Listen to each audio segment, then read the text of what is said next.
Alliance for Education Board meeting for October 8th, 2025 will now come to order. The time is 6:10. Maria, please take attendance. Jojo Dolores Calaf, Present.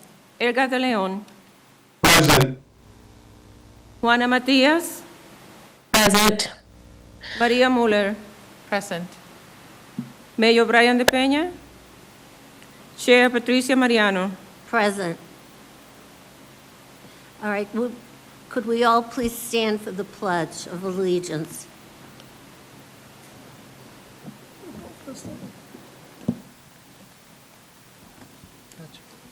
Okay. I pledge allegiance to the flag of the United States of America and to the republic for which it stands, one nation, under God, indivisible, liberty and justice before all. Thank you. You may be seated.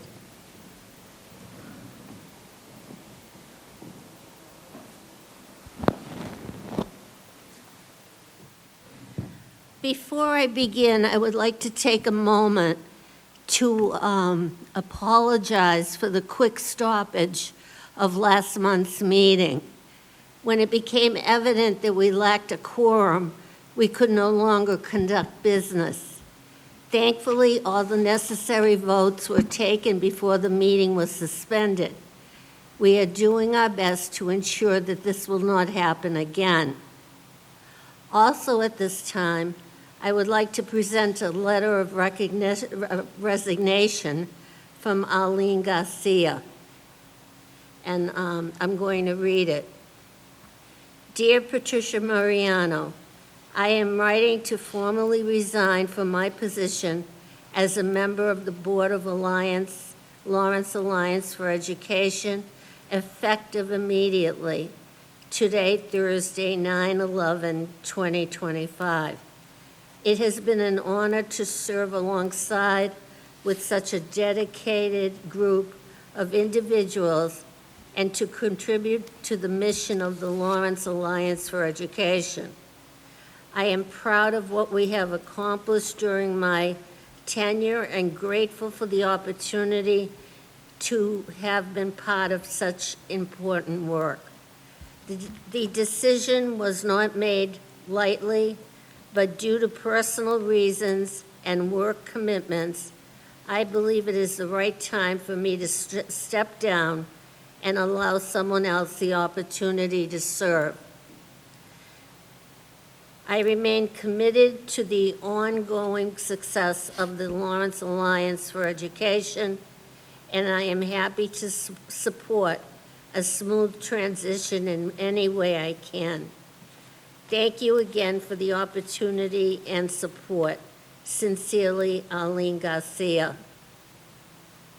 I'd like to take this opportunity to thank Arlene for being such a special part of this group, and I wish her well in her future endeavors.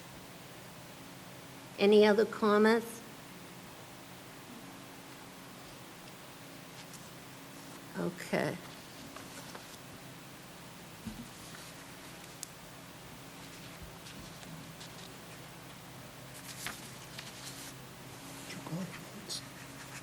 Did you call the votes to make sure who we have? 1, 2, 3. What? Did you call the roll to open the meeting? Did you call the roll?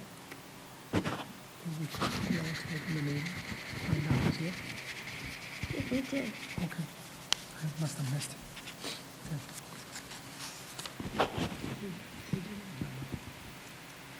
The board, we're going to go into public participation at this time. The board welcomes public comment. We will call people in the order they signed up. As you begin, please state your name and address for the record. Each person is permitted to speak for no more than 2 minutes. A bell will ring when you have 30 seconds remaining, and again at the end of 2 minutes.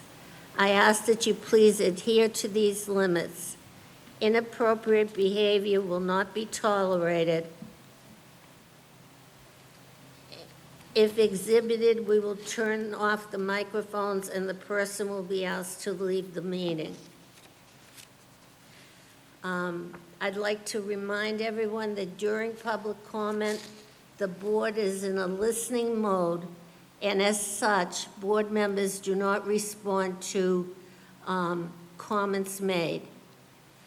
Written public comment may be emailed to lae@lawrence.k12.ma.us no later than 2 o'clock the afternoon of our meeting. Our first speaker is Mr. Marley.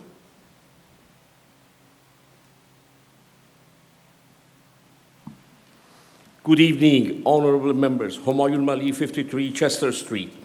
In this important meeting, we, the citizens, are united to support of Lawrence Teachers Union. Lawrence Public School, with the impeccable leadership by Honorable Superintendent Ralph Guerrero, moving forward. We must know the best teachers in the nation are teaching in Lawrence Public School. We must pay the best compensation to our teachers, so no other cities can take away our best teachers. The teachers, the true nation builder, the hope of the best future for Lawrence and this great nation. Lawrence, one city under God, depend on how well we support our city, our teachers and their union.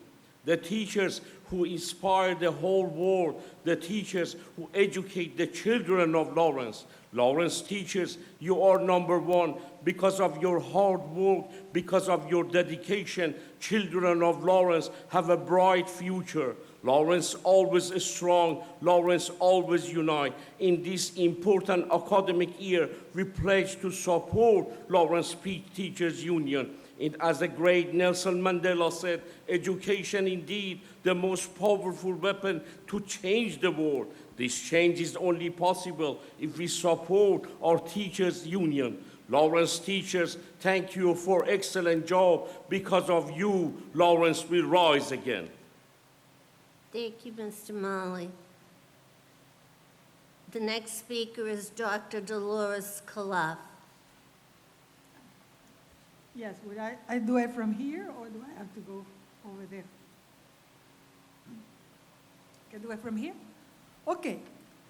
I'm Dolores Calaf, and I want to invite all of you who are listening and to the next International Book Fair 2025 here in the city of Lawrence. It's going to be dedicated to Chile. Every year, for the last 19 years, the International Book Fair has put together every year a book fair for 3 days and has different activities geared to children. There's a children's fair at the Lawrence Public Library on Saturday. This will be October 17th through the 19th. So on the Saturday, October 18th in the morning until about 2 or 3, there will be the children's fair at the library. On this auditorium on Friday evening, starting at 7, it will be the opening of the book fair with an event where we're going to welcome all the invited writers and guests. And so you all are welcome to come and join us. And then on Saturday and Sunday, we're going to be all day until 5 p.m. at the Northern Essex Community College at their Dimitri building on 45 Franklin. And then on Friday, during the school hours, there's going to be 2 youth fairs, one at the Abbott Academy at the new space on Haverhill Street, where they have been working on a youth poetry contest, and we have 12 winners this year. And then there's a new youth fair at the Notre Dame Cristo Rey High School. That's a new one this year. So little by little, we are extending this event throughout the different cities in the area. This is something that is the goal of the International Book Fair. And we hope that you join us. And on Saturday night, there's going to be a dance and party and food at the Elk Lodge starting at 7 p.m. That's the only one that costs some money. It's not going to be overwhelming cost, but it's going to be a great party. So you all are welcome to join us. Thank you very much. Thank you, Dolores. All right, I'm going to move on to my chair's report. Last month, I asked that the existing subcommittees remain intact. The only difference was that Maria sent out a poll to see what your availability or if it had changed in any way, and we will try to accommodate you. If you have not submitted your preference for meeting dates, please do so as soon as possible. Just a reminder, the policy subcommittee, Excuse me. Maria Mola, Superintendent Carrero, Edgar De Leon, and Christopher Markins. Curriculum and Instruction, Superintendent Carrero, Juana Mateas, Dolores Calaf, and Jennifer Perry. Budget and Finance, Superintendent Carrero, Mayor DePena, Juana Mateas, Patricia Mariano, and Jason Cabrera. So that's the current list and the list we're going to work from. I know the policy subcommittee has been working very hard and I'd like to call upon Chris Markins to come up and give us an overview of what's been happening. Thank you, Chair Mariano. Yeah, as you know, we just started to get going at the end of last school year, and then the summer break got us. But I think between the superintendent and the chair and the team at LPS, we've come up with a very workable calendar for this entire year to get the entire policy book reviewed, revised, updated, and approved by you guys over the course of this coming school year. So I'll be sharing out some opportunities for the subcommittee to confirm some dates so they can meet prior to hopefully every monthly meeting to review and approve some sections to forward to the full board. And then each month the board will have the opportunity in hopefully very digestible, small, reasonable chunks to review revised, updated policy and approve it in the following month. And hopefully we'll have the whole thing, sections A through L, done by the end of the school year. Thank you. Any questions for the policy committee? Madam Thank you. Chair, if I might, I think in discussion with Chris and the subcommittee, we're trying to do the bulk of the heavy lifting of interpreting the recommendation coming from the Mass Association of School Committee so that we can present it to the subcommittee for them to revise and look at it, and the recommendation based on the recommendation coming from the experts, which is the Mass Association. Correct. School Mass Committee Association plus. School Committees And is for still that to be engaged with then- us. And And then we'll for be, that yeah. to be moved forward to the full board, for them to be able to vote yay based on the recommendation. Correct. The And subcommittee will receive fully marked up, highlighted changes to any policy in advance of our meetings to review. We'll have hopefully a mercifully quick meeting to review that, answer any questions you guys have before you decide to move it on to the full board. It's a tedious task, but an important task. It's important.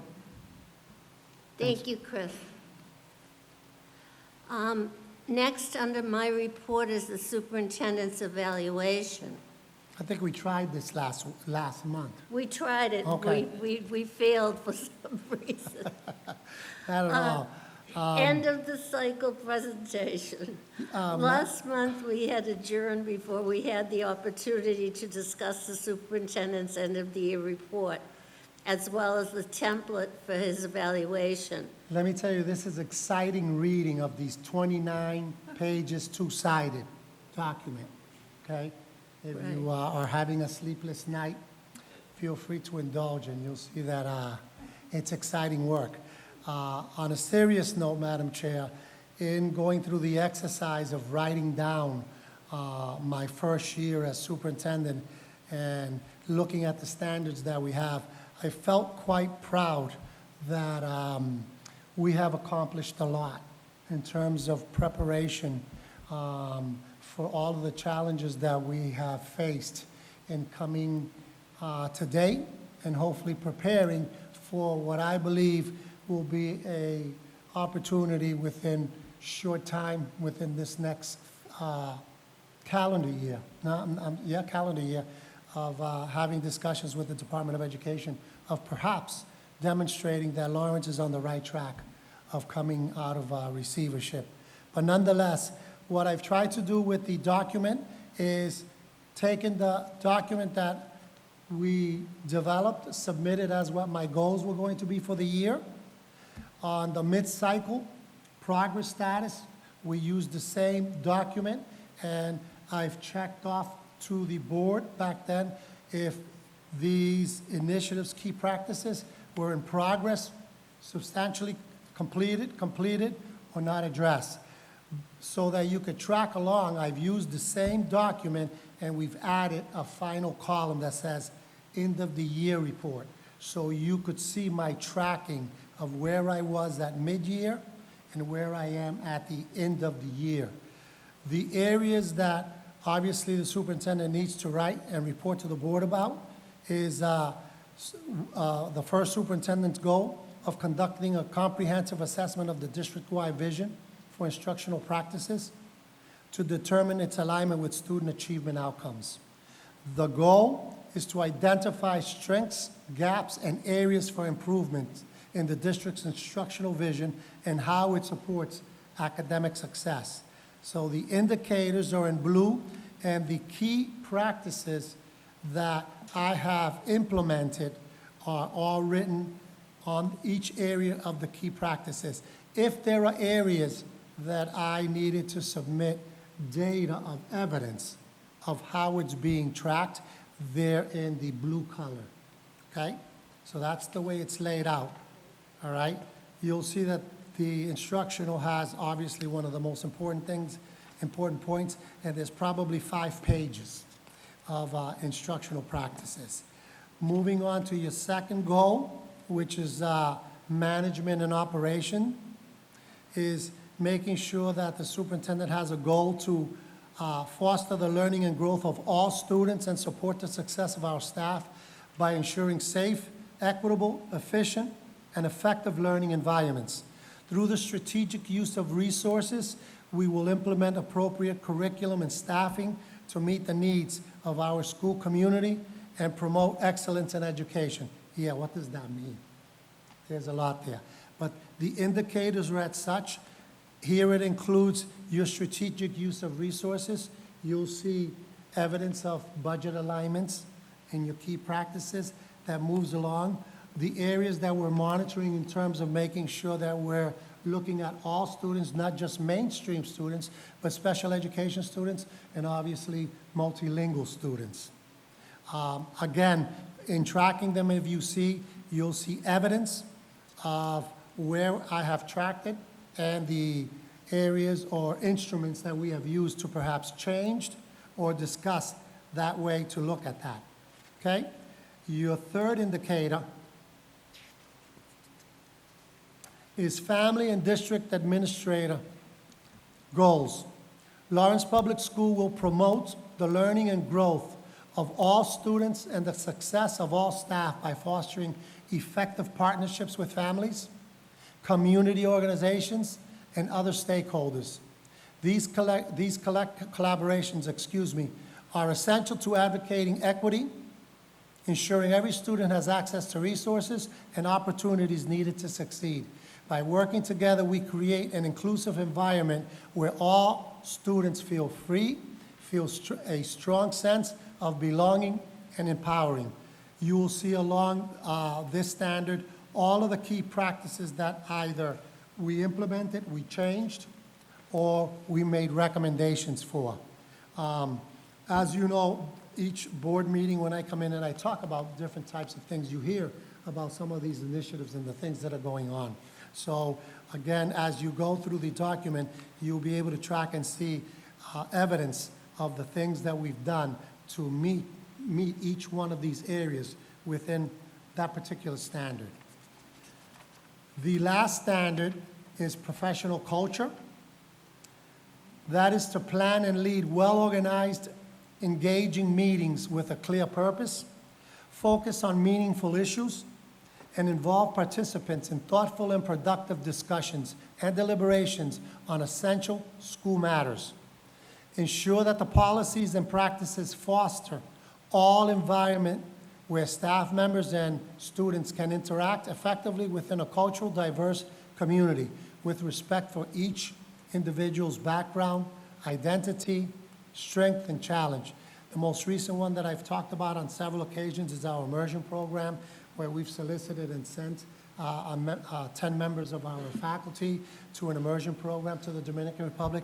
Again, it's talking about cultural diversity and effective teaching practices of multicultural classrooms. That's just one of them. You'll see some of those there. So all of those pieces are in there for you. I hope it's not boring reading, and I hope that you take the time to look at it, and please feel free to ask any questions that you might in case there's any discrepancies or any clarifications that you need. As I mentioned, Madam Chair, on the last page, page 29, I'm most proud of the partnership, end-of-year progress, and that's the draft final LPS strategic plan that you also have before you that we'll have a discussion, hopefully a positive vote on. But I feel honored and proud of the work that, not just that I did, this represents an entire leadership, an entire school district of a commitment of making sure that we're on point as to what has to happen to align our school district to be prepared to come out of receivership, and knowing that we have a school district that really understands what vision is, what assessment is, what academic performance is, what organizational structures are, and making sure that we have a school district that's effective and efficient with a budget that sustains all the programs that we have here in the community. I know, Madam Chair, that you have the other end of the cycle evaluation report, if you want to comment on that. Yes, the document that you will be filling out was included in your packet last month. Okay? And if you don't have it, Maria will get one to everybody. Okay? Questions? Looks like that. Not on my end. Go ahead, Edgar. No, I'm saying not on my end. I'm good. There he is. Thank you, Superintendent. That is quite comprehensive of all the work that the staff and yourself, leading the staff, has done for the district thus far. And are there any questions here? Go ahead, Dolores. So the one that you were saying that you had. The one that we wanted had, to yes, would have show, had its where is that checkbox. one? We're going to Send it to us? email that to you because it has the checkbox on mid-year and end of the year, yes. Awesome, that would be great. We'll Okay, get that tomorrow. excellent, thank you. All right, for my part, I would appreciate, Superintendent, how many pages is your report? 29. 29. So I thought by October 29th, we should have the evaluation completed. So I'm asking that you mail that evaluation, email it to me. In the meantime, if you have any questions, you can ask them now or contact me as you're working on the evaluation. Madam Anything? Chair, when will the evaluations be due? The 29th? I'm sorry? When will you want the evaluations from the board members to you? Right. And then we'll compile them and we'll give the final evaluation in November. I believe it's November 12th.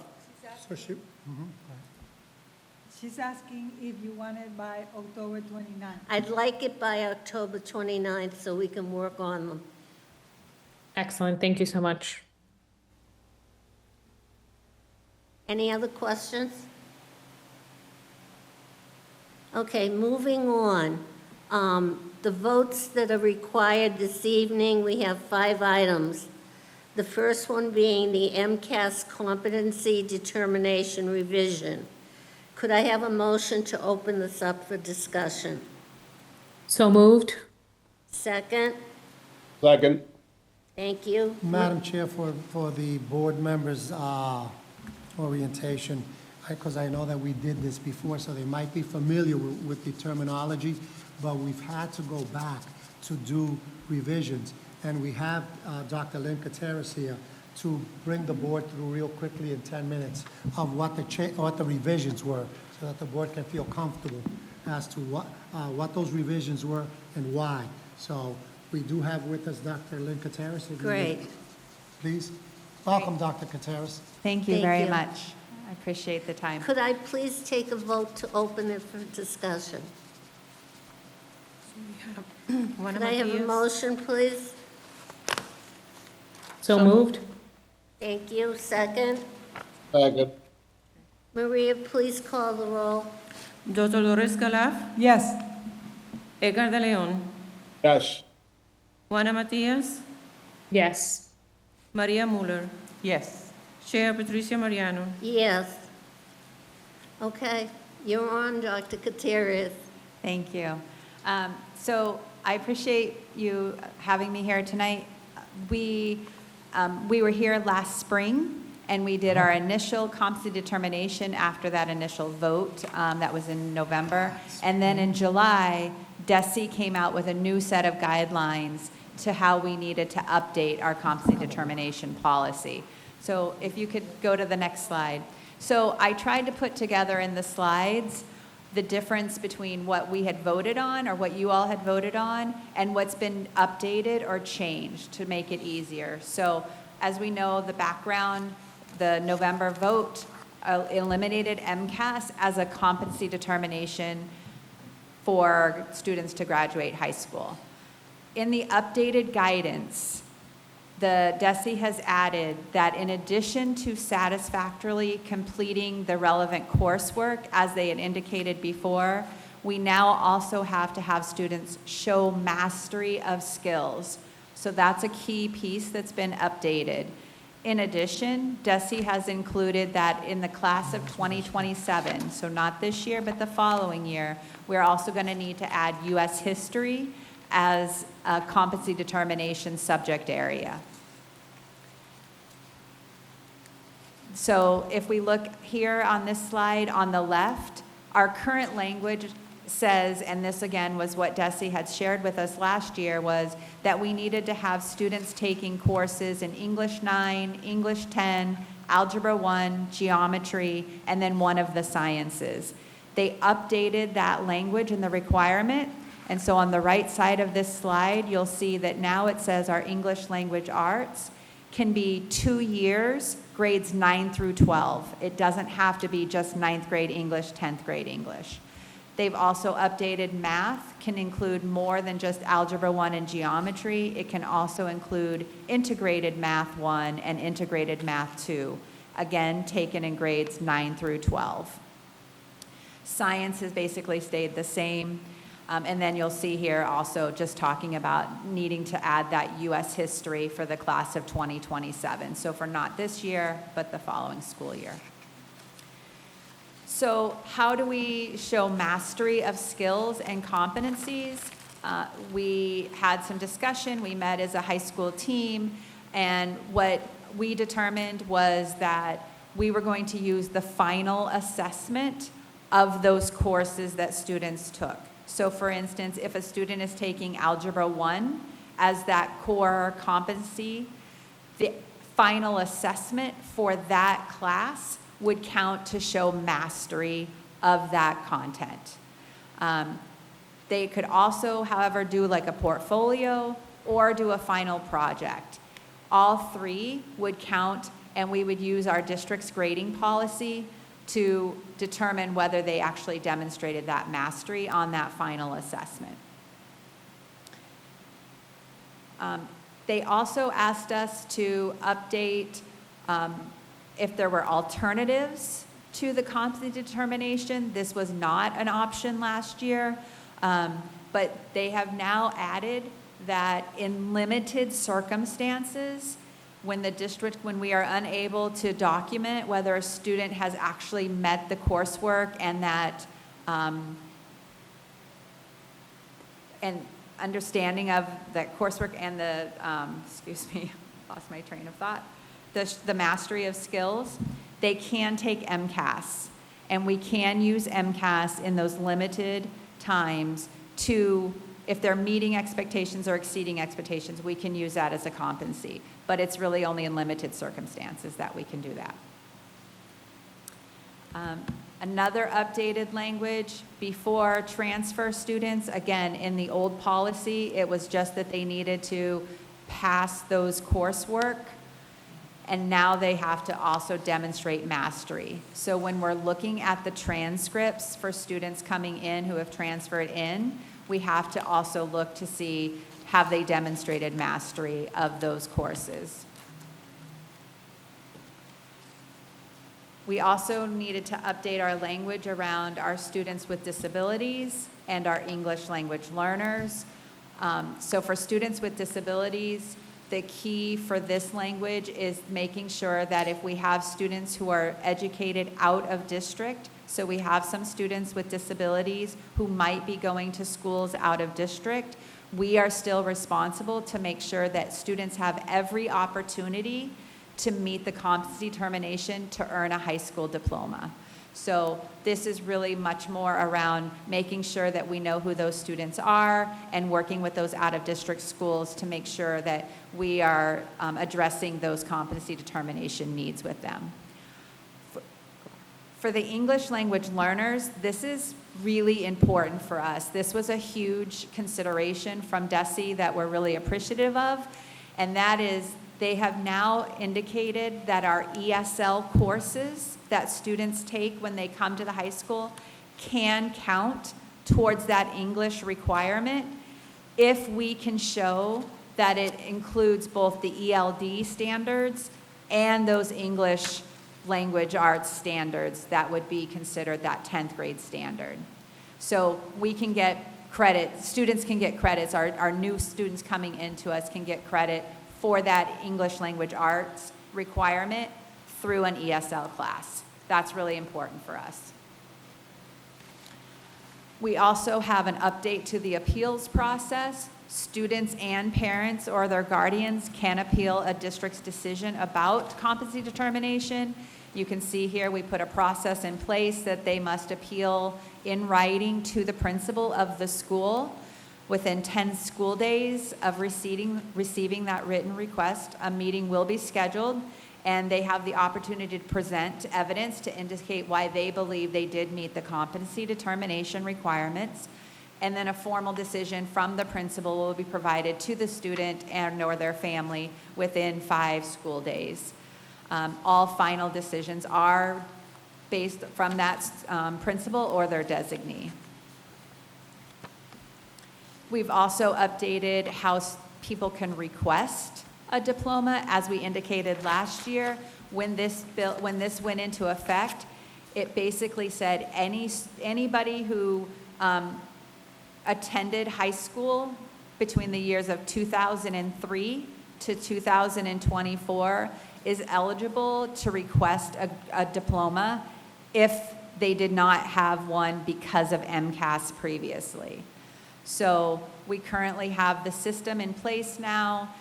There is a transcript audit through the LPS website.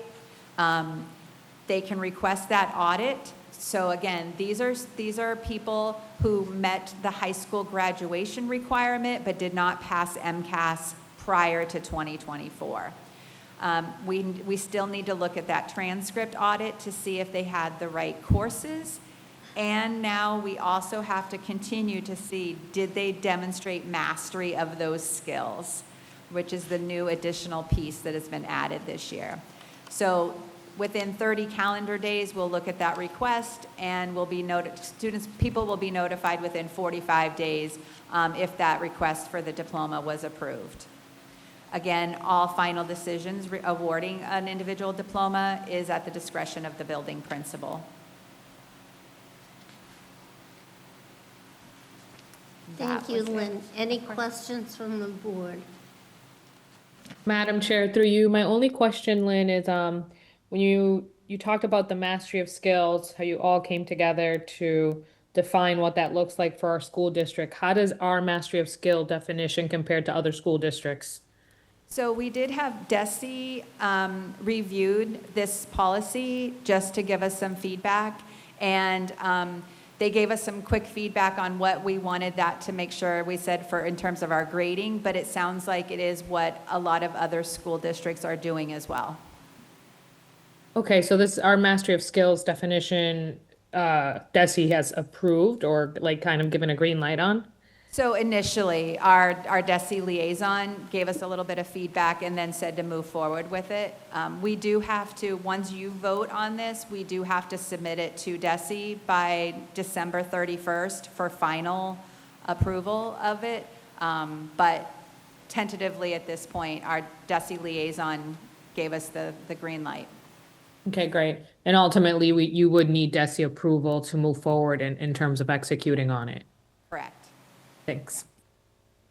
Can I follow up on Juana's question? Because I think it's interesting that actually part of what Juana asked.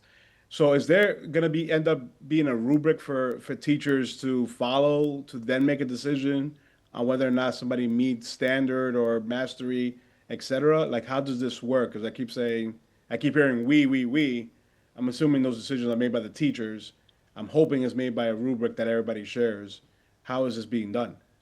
So right now, the plan is, because we have multiple high schools in the district as well, is that we will be looking to do some common assessments. So if I am taking Algebra 1, then the final assessment for Algebra 1 will be the same for all students across the district. And then yes, there would be a scoring guide to indicate what would be considered demonstrating mastery on that.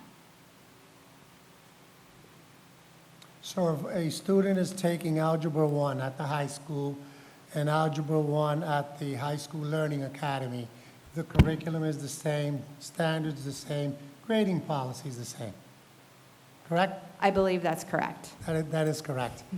And so the rubric is a common one with other districts, or is it a rubric one created by us? It's common to just Lawrence. Okay. And so we have to wait for DESI to approve things to then come out with the rubric? So the I guess first, my question is the equity one, because once we make a decision in terms of what is passing, mastery, et cetera, it should apply to all of our students, obviously given sort of where they are. And if it's not going to match other districts, which is fine, it should match each other. And so, like, I'm just wondering that. I'm impressed, Mr. De Leon, in meeting with Lynn and the team. So she doesn't do this on her own. There's an entire team at the high school. If you've noticed, one of the major changes that they've put in, or revisions, which is very advantageous to Lawrence, is the acknowledgement that we have a large number of English language learners that come Right. to us with high school grades or transcripts from their particular high schools, wherever their origin is, you know? And I think that gives us an opportunity to make sure that we're expanding the umbrella, if you will. For kids Right. that are coming in that are in sophomore year or junior year, we would have to look at their transcripts for the first 2 or 3 years and make sure that they've taken the adequate courses that determines the competency skills, the CD here. Is that correct, Lynn? yes. So I'm Thank you, Superintendent. I guess my question is, if I have Mr. B and as a teacher and Juana has Miss A as a teacher, and we're taking the same test, I'm assuming we're going to be graded in the same rubric, and then assuming that there's some sort of follow-up in terms of that, because there's a process for a family to be like, hey, let's appeal, is what I'm hearing. Yes, that is So- correct. Yeah, and we had. And so like the rubric is the way for equity and ensuring, just asking, we have a rubric to ensure that when you have two different teachers, you have two different ways of looking at a test. So the test can be the same, but the grading can be different. And how do we ensure there's equity when it comes to it? I guess is my bigger question. Yeah, so we absolutely, when we met with Abbott, we met with Rise, we met with HLC, we met with the high school, and had discussed not only would we have the common assessment, but how we measured that assessment, whether it was a portfolio, whether it was an actual, multiple choice test, would be similar or would be the same across all, so that it wouldn't matter what school you were at or which teacher you had, that would be common. Right. Thank you. That's exactly what I'm asking. Thank you. I have a quick, I don't know if it's a question or a comment, but I worry about just a final assessment as being just the indicator, the only indicator of mastery of skills. And I'm wondering if that final assessment the grade or whatever result we get from that can include something related to the results that the student got through, just kind of like right now, Yeah. for different college courses, you have a certain percentage weighted by different tests. Yeah, so we had that discussion, and one of the things that we discussed that we would probably most likely put into practice is that final assessment would happen at least 2 to 3 weeks before the end of the school year, so that if students didn't earn that grade of mastery, there would be an opportunity to earn extra credit points or to earn some additional credit in order to demonstrate that mastery. So it wouldn't just be that one shot, I was stressed out, but if I didn't do as well, there would be a couple of weeks' time that I could add another assessment, I could do something else to make sure I got to that level where I was able to demonstrate that mastery. Thank you. I really do appreciate the flexibility, mostly because, again, it seems like the majority is trying to get away from the MCAS. So we're like, okay, we do need some sort of an assessment, but this is adding flexibilities to, I guess, account for learning differences or any type of equity issues or Yeah, other factors. Thank you. of course. Lynn, could I ask a question about the students with disabilities? How are we certain that their curriculum is supporting them receiving that competency designation? That's a great question. I think it's going to require conversations. And so if you read sort of the full, not what was in this presentation, but the full policy, it does talk about how there would be a liaison that would have that connection with that out-of-district school to make sure that we agree with what they're doing in terms of their math courses, their English courses, that we believe as a district that is meeting that requirement. Thank you. Any further questions?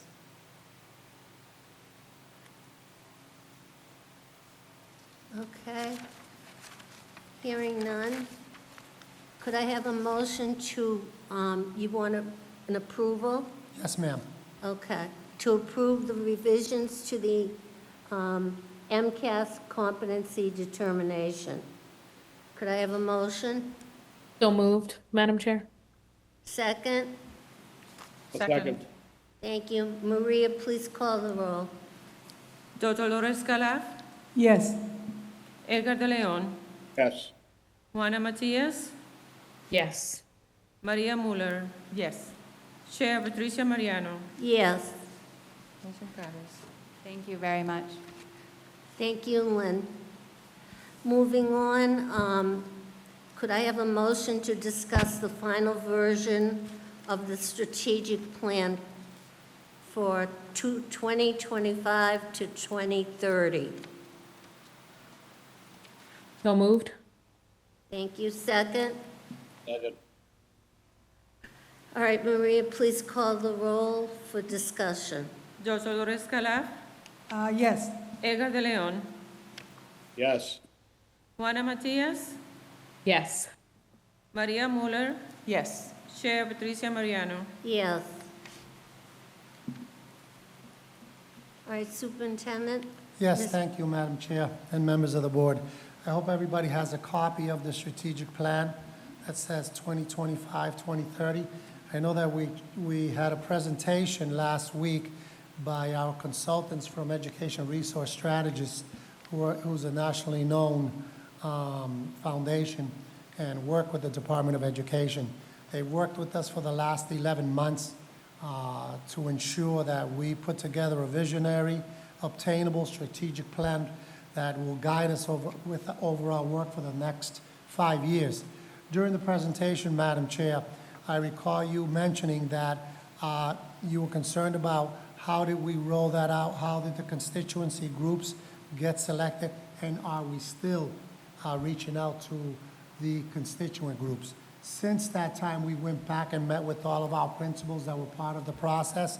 We met with our LPAC, which is our largest, actually, no, we met with our Divorce Council, which is our largest parent engagement workshops and where we gather to talk about things. And we've put it out on our website and have continued to solicit the crowd or our constituents if they have any thoughts, any changes, any revisions that they felt that were needed. We did not hear any of them. That being said, Madam Chair, I want to thank the leadership team, the administration, our teachers, especially our parents, some of our students, for engaging over the course of the last 11 months. I think we had real honest conversations. And if you look at the strategic plan of the 6 strategies, I believe it comprehensively captures what we believe the school district should be focusing on. There are a lot of things that we can focus on the 4th largest school district in the Commonwealth, but we had to prioritize ourselves. And on page 3, you have your 6 priorities. More importantly to me, the strategies of how we're going to align our mission and vision through those priorities, through the strategies that we have on the following page that we hope on page 8. Is that page 8? Page 6. Huh. Page 6. On page 6 that really helps our constituents to understand what the priority is, what the strategy is, and more importantly, what the outcome is supposed to be. With the strategic plan, if you vote favorably on it, we will start to align the delivery of educational services across the district to make sure, I'm sorry? Yeah, that's the last page. She just went ahead of me. That's all. We will begin to align the supervision, the accountability, and the personnel that carries out each one of these strategies. At the end of each year, we will be prepared to bring to the Alliance Board and to our school community what has been the progress for all of these priorities. Now, you know what? It could be slow progress, it could be an accelerated process, or it could be no process. The important thing is that we engage in a dialogue and say, okay, why didn't it happen? And that's when we have the opportunity to realign. But it keeps us focused on where we believe our school district needs to get to over the course of the next 5 years. That's going to guarantee us that we're independent, that we are a viable school district, and we no longer should be under the arms of the Department of Education. So I want to say thank you to everyone that has been involved, their honesty, because sometimes when you go through these things, there's stuff that people hold back, and they've been itching to get out. And we try to help them get that out, to then explain why. And if we couldn't explain why, well, let's find a strategy. And our parents were really tremendous at helping us understand that they want their kids to learn, but that they want the trust from teachers, that they want extracurricular activities from kids, that they want after-school programs for kids. And some of these pieces, we've already decided to move forward in our budget, and you see that in some of the extracurricular after-school programs that are happening in our schools now. So I hope that you look upon it, if you had the chance to review, to look at it. If you have any questions, I'll be happy to entertain them. But I bring this forward to you with a recommendation of a favorable vote that this is a very, very strong strategic plan. If you do so, we take this plan now and it gets fully translated into any languages that we have of families and have it available for them in paper document and in our website so parents can understand and all our staff can see what drives our work over the course of the next 5 years, Madam Chair. Thank you, Superintendent. Any questions from the board?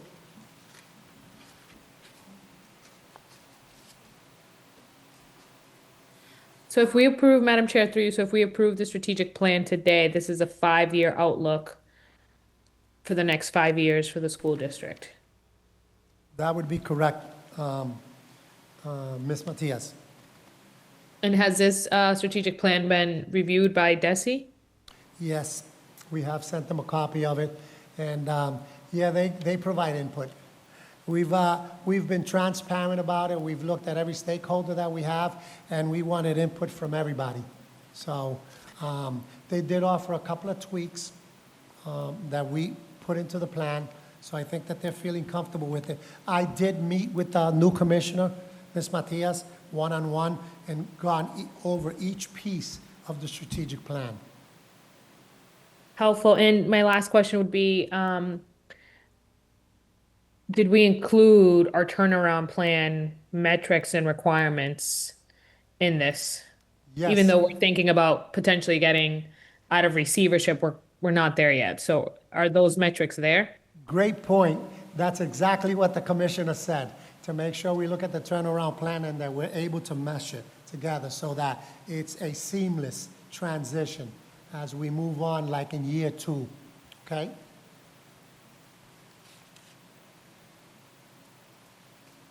Anything else, Warner? No, thank you. Appreciate it. Any questions from the board?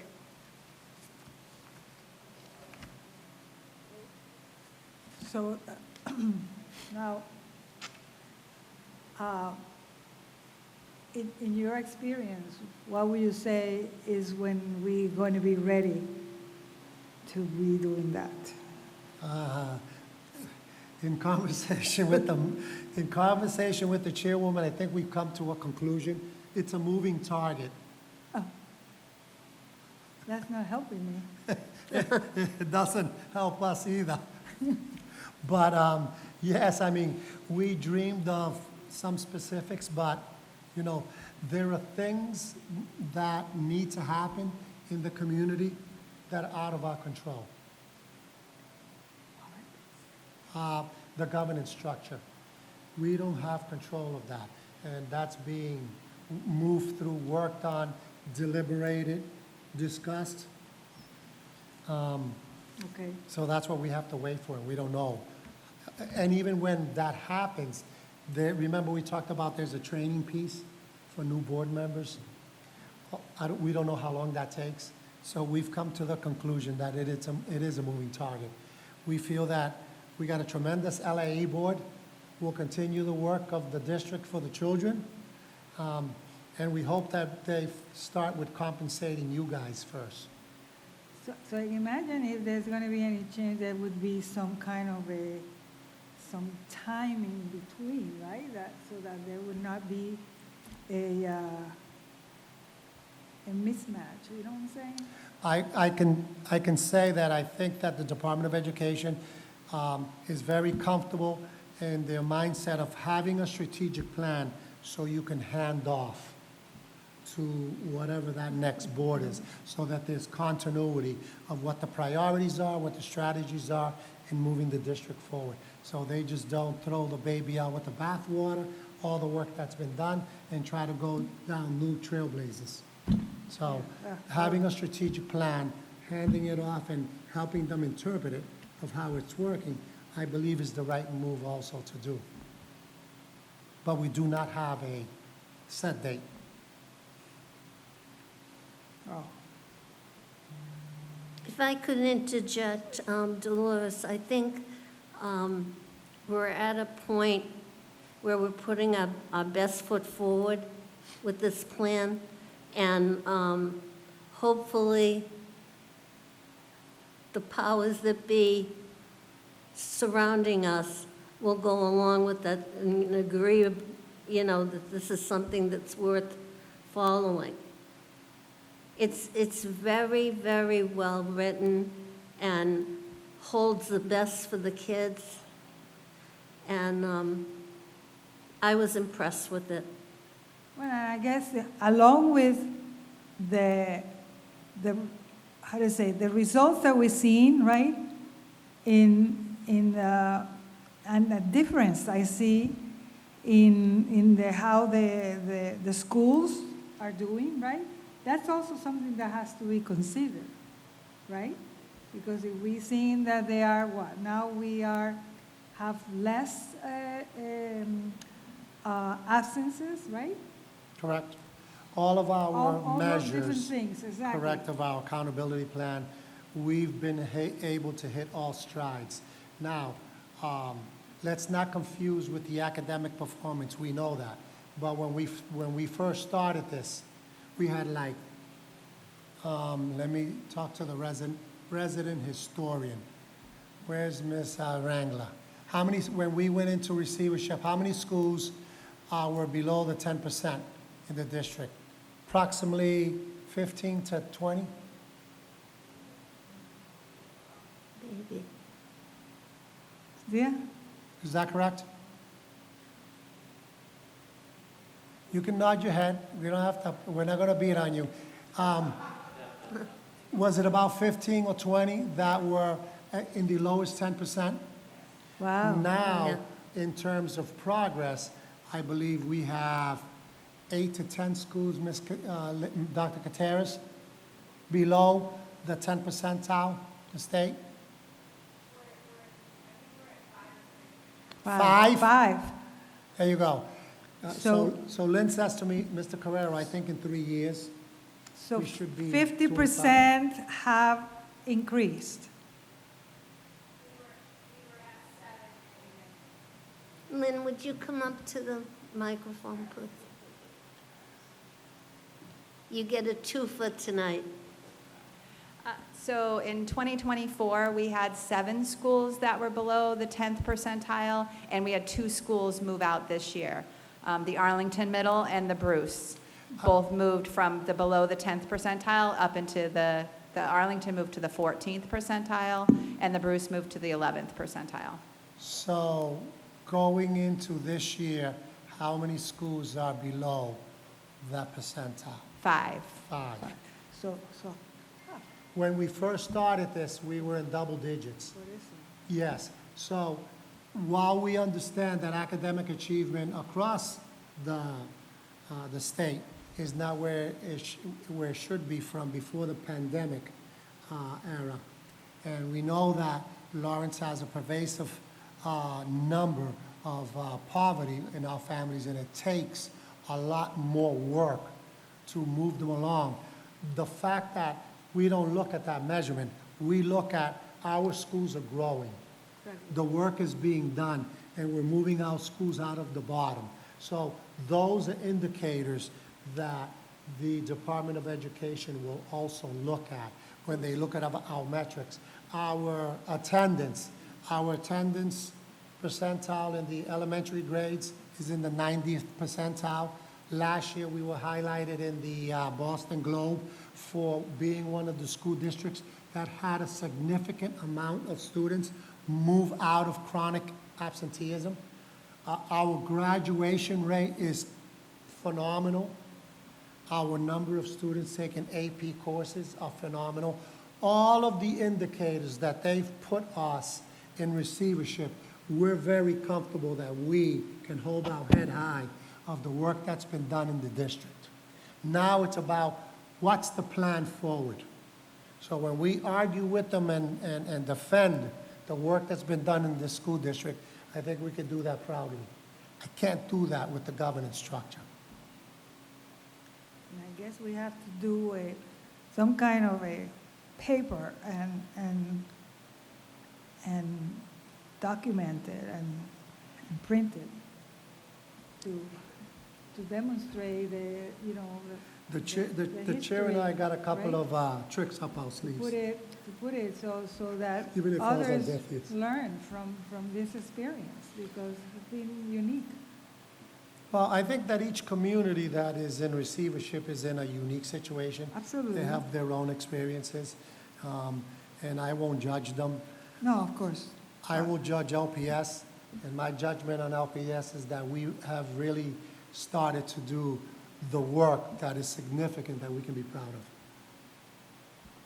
Superintendent, could I ask you a question about this? When Lynn does her presentation with the MCAS, can the MCAS results be meshed into the strategic plan? As far as where we're weak and what needs to be done?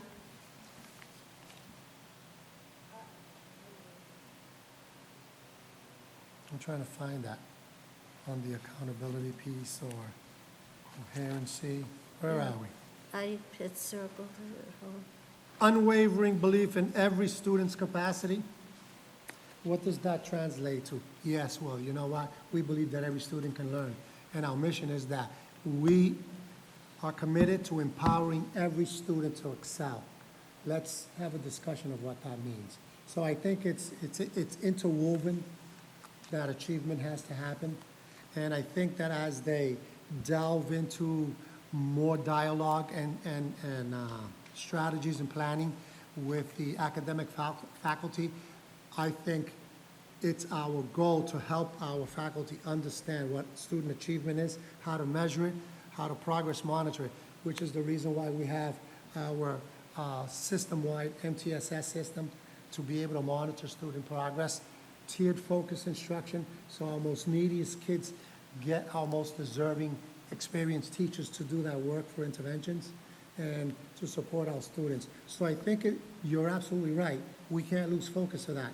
But I think that there are several strategies that we look at to ensure that we make sure that our students are achieving. At the end of the day is, okay, we've done all of this. Our kids aren't achieving. That means we have to have hard conversations. And we started to do that with some of the consultant work that we do that are looking at and helping train our principals to when they go into, you know that the toughest work was going into the classroom and observing and critiquing teachers. That's hard work. Of course it is. So we're giving our principals that opportunity to meet with the experts that we have here. And they've already said after the first session, it's hard work. So I said to Dr. Perry, good job. If they said- The hard work is the tough conversations. It always is. So we feel comfortable that piece by piece, we've been moving the district in the right areas comprehensively without losing sight that our number one goal is to make sure our kids learn how to read and write by the time they graduate, and they can compete with any other student in the Commonwealth that goes to public schools. So if we can get our kids at grade level through graduation, we know that the sky's the limit for them. I hope I answered your question. You did. Thank you. Did. Thank you. Any further questions from the board? All right, hearing Dolores? Did you? Oh, okay. Hearing none, could I have a motion to approve the district strategic plan? So moved. I guess we can start by introducing ourselves and kind of go. So through it. moved. All right, we have Maria second. Second? Thank you. Maria, please call the roll.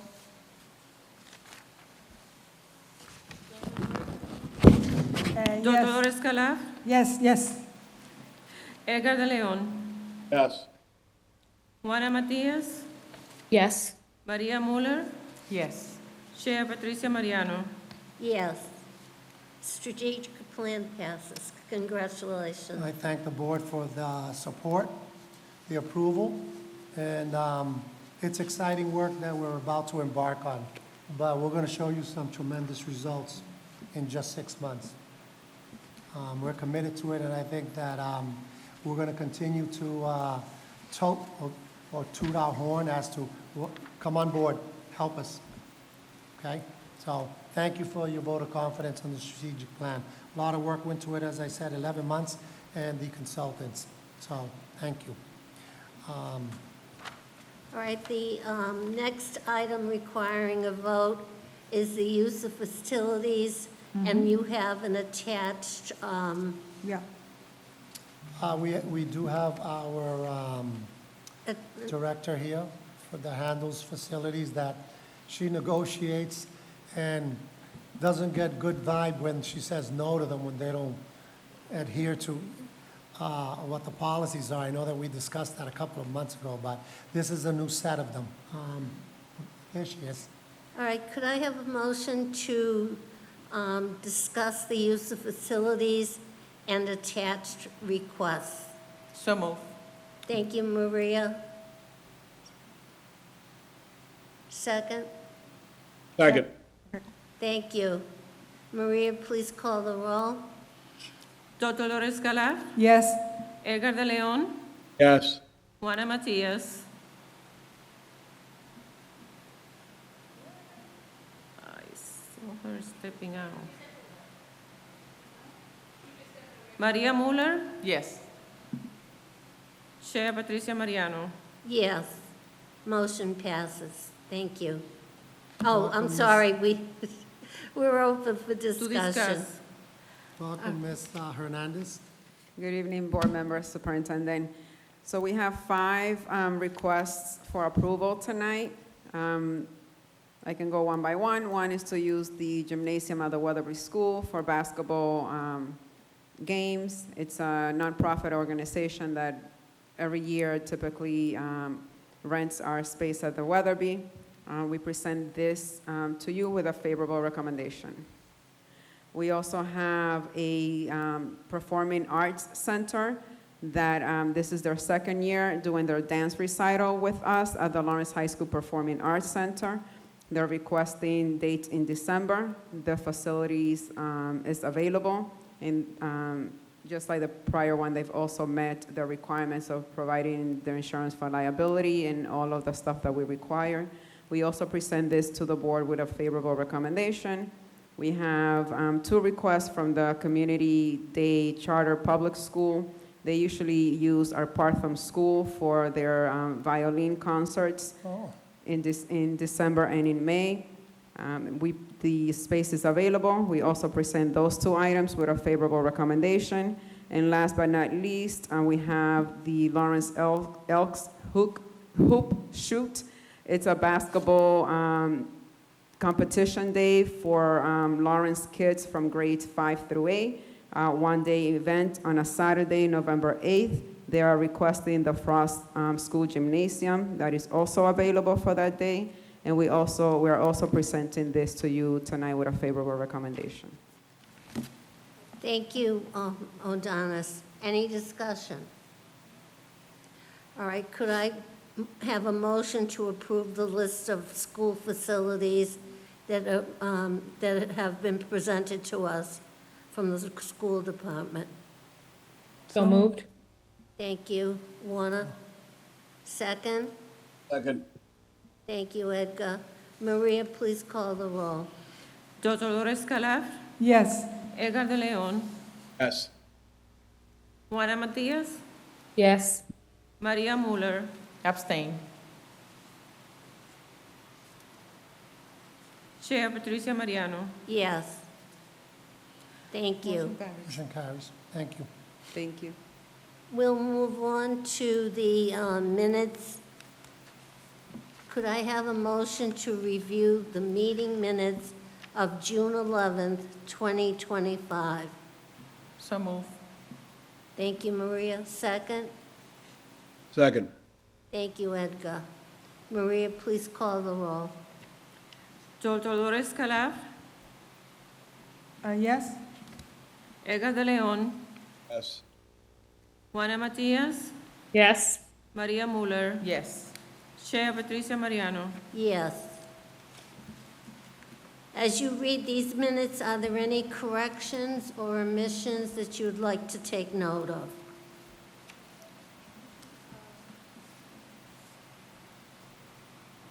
It doesn't seem that I was there. Again, I don't see my name. which, I'm sorry, On which, the We're on June June. 11th.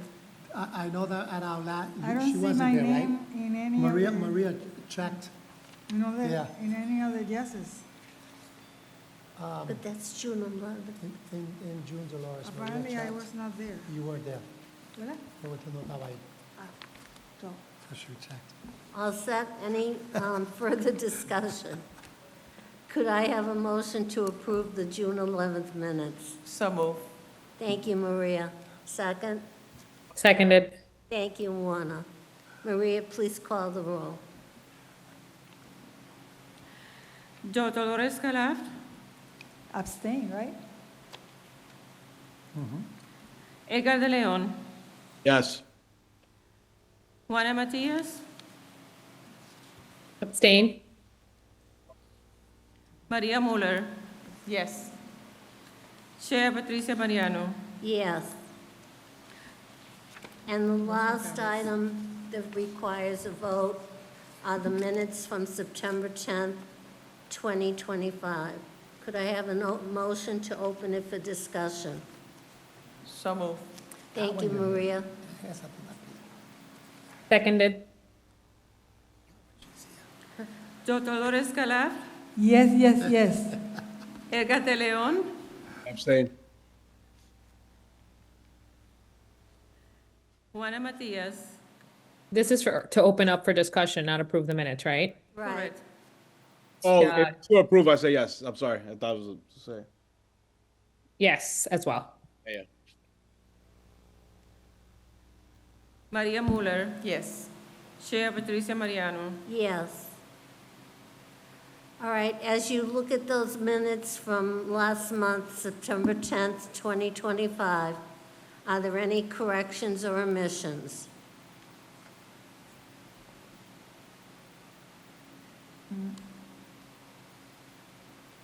Hearing none, could I have a motion to approve the September 10th minutes? So move. Thank you, Maria. Second? Second, Thank you. Maria, please call the roll. Joe Dolores Calaf, yes? Edgar de Leon, I abstain. Juana Matias, Abstain. Maria Muller, Yes. Chair Patricia Mariano. Yes. What's the vote on that? All set? Is 3 say yes, 2 abstains. So motion Okay, passes. thank you. Motion passes. At this time, I will gladly turn the meeting over to our superintendent. Thank you, Madam Chair. With your permission, I would like to alter the row of individuals presenting. Our CFO has an important engagement to be at, and he thought, he was dreaming that we'd be out of here by 7:30. So I'm going to have him come first, and he can then dismiss himself. Okay. Thank you.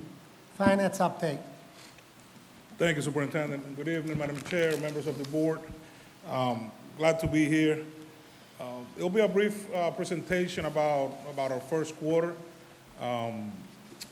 Couple of things that I want to highlight to begin. It's on the first slide. We have our finance team for this fiscal year. We've worked hard to get on board some bright folks that have the knowledge. We have, for example, Dr. Jessica Callen. We have 3 of our members who have a master's degree. We have 7 who have bachelors in finance and business management.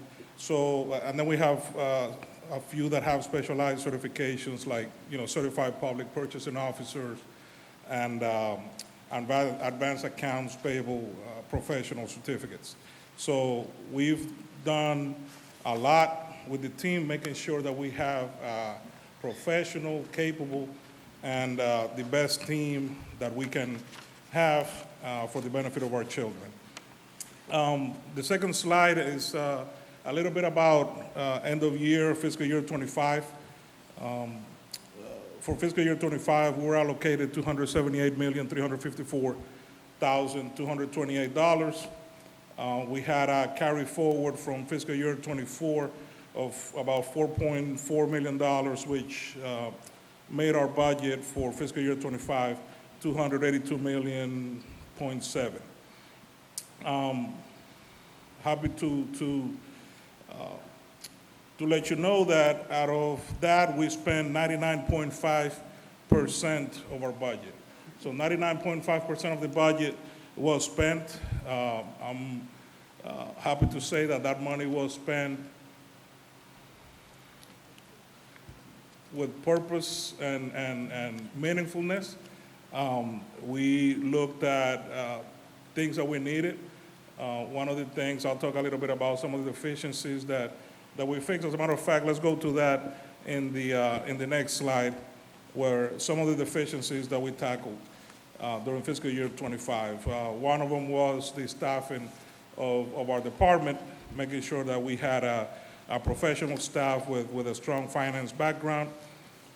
As far as spending, making sure that we had timelines for targeted and meaningful spending, as I was saying. We looked at around April, we somewhat of closed the books and looked at where we had money that had not been spent and look for meaningful places where we could make the most difference to spend that money on. So that's what we did starting in April all the way to the end of the year. As far as allocations, we worked on equity across the board, and then accountability, making sure that our financial responsibilities were being met on time. In the past, we used to carry about 3 to 4 months of unpaid invoices. So we would be 3-4 months behind on paying our bills. And at the end of the year, that made a difference because you still had that money there, and it looked like you had the money, but really it should have been spent on those invoices. So we've corrected a lot of that, and in this year's budget, you can see that lines like electricity, gas, water, those are things that were budgeted on the actuals and not on what it had been. So we spent a lot of money on those things, and prices don't go down on that. For fiscal year 26, the next slide. Yeah, so we talked about this throughout the first half of 2025. Some of the initiatives that the superintendent was interested in and that we put into motion, like the expansion of early childhood, our English language learners, funding added positions, and covering the gap for some of our leased properties. Our district keeps growing. We are leasing properties that we are responsible for to pay. So those are things, again, that cost doesn't go down, and I wanted to cover. Let's see.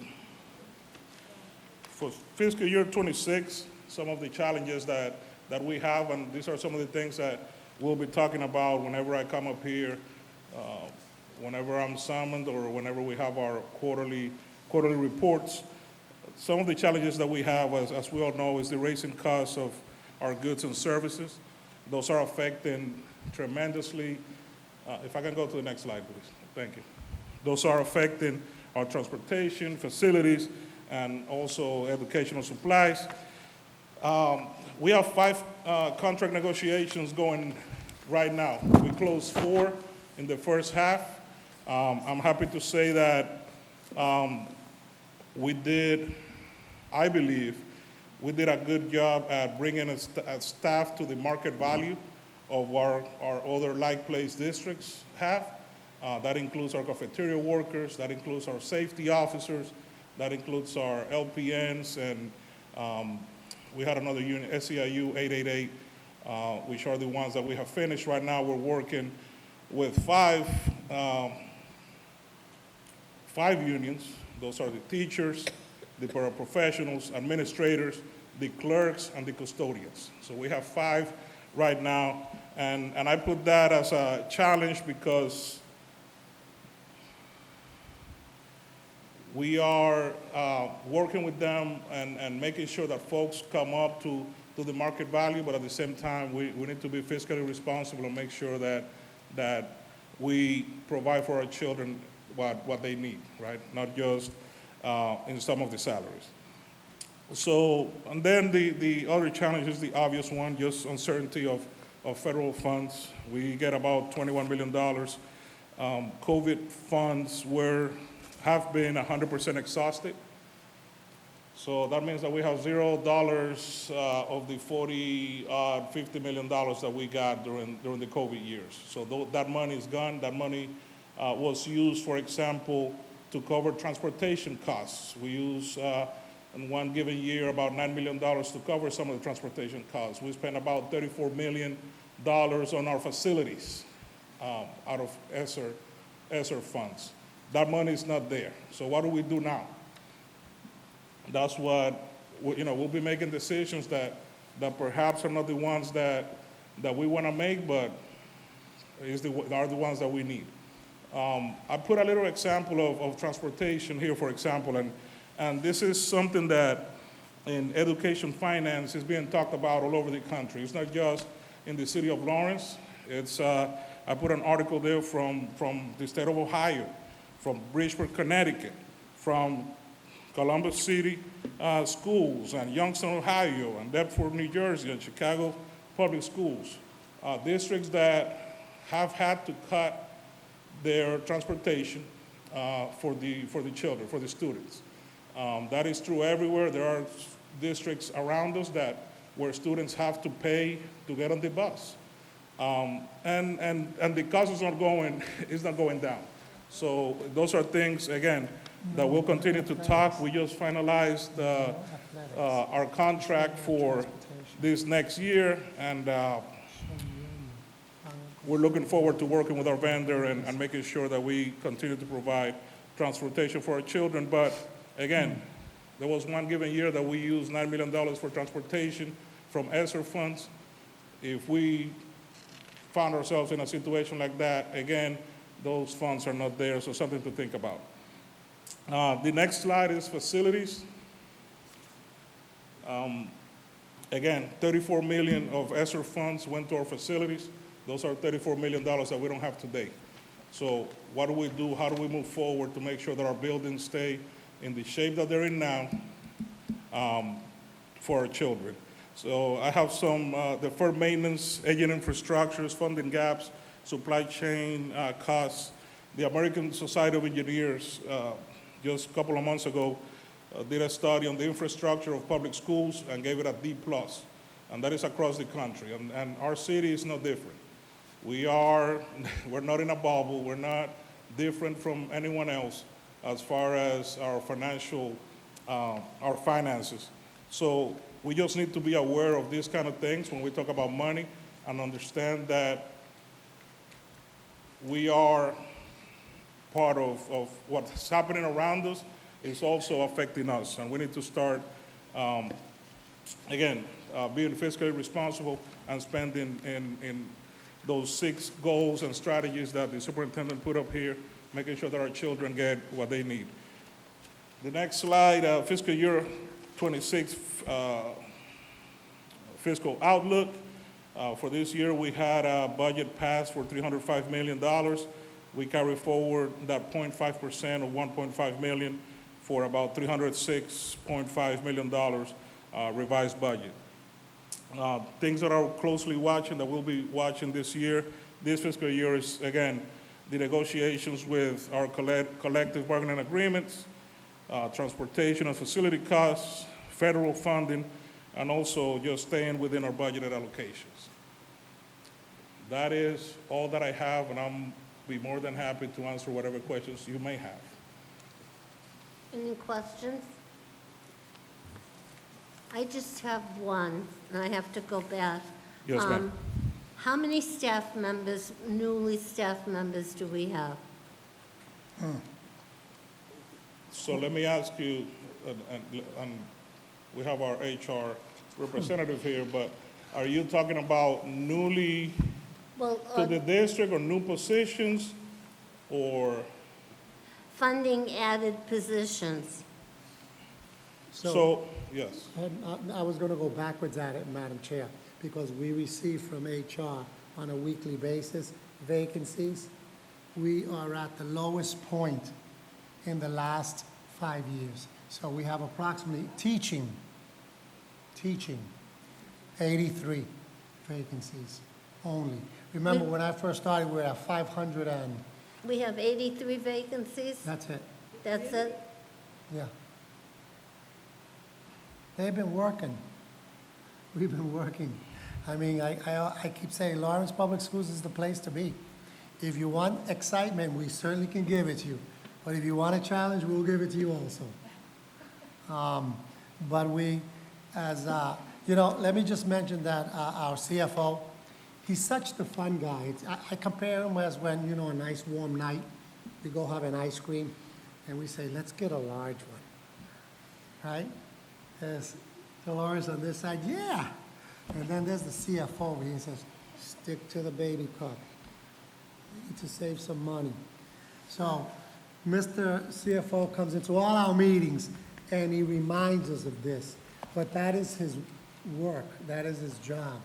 And as you could see, we are expending all of the dollars that come to the city on behalf of kids. We demonstrated that before. Last year, that wasn't the case, all right? So I just want you to think for a second. For every 10, just 10 teachers, it's $1 million. And how many vacancies did I tell you we had? 83. 83, $8.3 million. Okay? So that is why it's important that Mr. Cabrera and his team are constantly bringing us updates, working in conjunction with HR.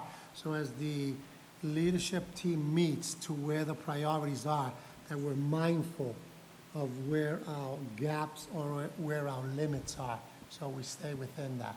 Now, we do believe that some of those positions have been around open for a couple of years. If they've been open since 2024, you really hit the delete button, right? So we believe that we're probably down somewhere with true vacancies, about 40 teachers. Yeah, we've done a pretty decent job at making sure that. So he's mindful, because if we bring 10 more teachers, it's $1 million.